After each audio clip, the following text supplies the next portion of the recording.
செய்தியை பார்த்து கொண்டிருக்கிறோம்.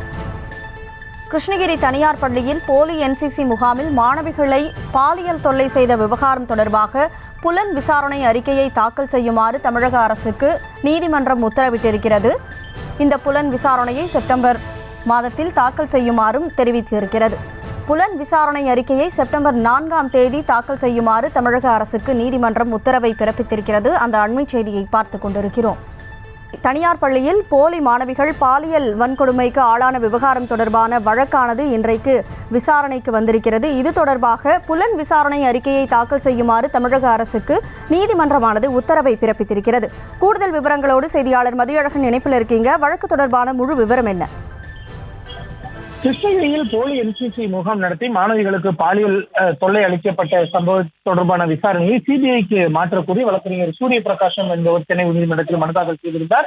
இந்த வழக்கு பொறுப்பு தலைமை நீதிபதி டி கிருஷ்ணகுமார், நீதிபதி பி பாலாஜி அமர்வில் விசாரணைக்கு வந்த பொழுது பல்வேறு கேள்விகளை எழுப்பிய நீதிமன்றம் இந்த விசாரணை தொடர்பான அறிக்கையை தாக்கல் செய்யுமாறு உத்தரவிட்டு வழக்கின் விசாரணையை பிற்பகலுக்கு ஒத்திவைத்திருந்தது. இந்த நிலையில் இன்று பிற்பகல் மீண்டும் வழக்கு விசாரணைக்கு வந்த பொழுது இந்த சம்பவம் தொடர்பான அனைத்து அறிக்கைகளையும் 4ஆம் தேதி தாக்கல் செய்வதாக தலைமை வழக்கறிஞர் தெரிவித்தார். இதனைத் தொடர்ந்து புலன் விசாரணை தொடர்பான அறிக்கையை 4ஆம் தேதிக்கு தாக்கல் செய்ய தமிழக அரசுக்கு உயர்நீதிமன்றம் உத்தரவிட்டு இருக்கிறது.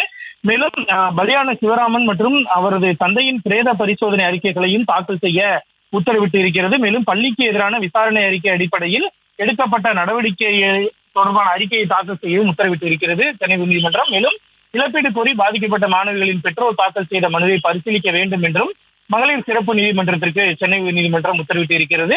இந்த நிலையில் இன்று காலை இது தொடர்பாக வாதிட்ட தமிழக அரசினுடைய தலைமை வழக்கறிஞர் சிவராமனினுடைய தந்தை அதிக அளவிலான மது குடித்திருந்ததன் காரணமாக வாகனம் மோதி, அதாவது வாகனத்திலிருந்து கீழே விழுந்து உயிரிழந்ததாக தெரிவித்திருந்தார்.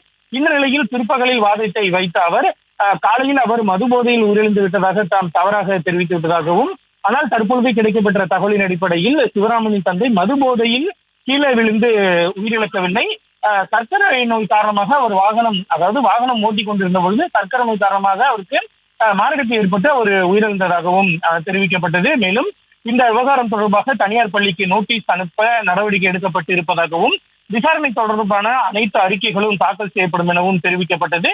மேலும் பாதிக்கப்பட்ட மாணவிகளின் பெற்றோர் மாவட்ட சட்டப்பணிகள் ஆணைக்குழு மூலம் இழப்பீடு கோரி விண்ணப்பித்துள்ளதாகவும், அதனை விரைவு நீதிமன்றம் பரிசீலிக்கும் எனவும் தமிழக அரசு சார்பில் தெரிவிக்கப்பட்டது. மேலும் இந்த சம்பவத்தில் பாதிக்கப்பட்ட 12 மாணவிகளுக்கும் பல்நோக்கு விசாரணை குழு மனநல ஆலோசனைகளை வழங்கி வருவதாகவும் தமிழக அரசு சார்பில் தெரிவிக்கப்பட்டது. இந்த நிலையில்தான் இந்த இழப்பீடு கோரி விண்ணப்பிக்கப்பட்ட மனுவை தாக்கல் செய்த மனுவை பரிசீலிக்க வேண்டும் என்று உத்தரவு பிறப்பிக்கப்பட்டு இருக்கிறது. மேலும் தமிழக அரசினுடைய உத்தரவாதத்தை ஏற்று இந்த சம்பவம் தொடர்பான விசாரணையின் நிலவரம் குறித்த அறிக்கையை தாக்கல் செய்ய உத்தரவிட்டு இந்த வழக்கினுடைய விசாரணையை செப்டம்பர் 4ஆம் தேதிக்கு நீதிபதிகள் ஒத்திவைத்திருக்கிறார்கள்.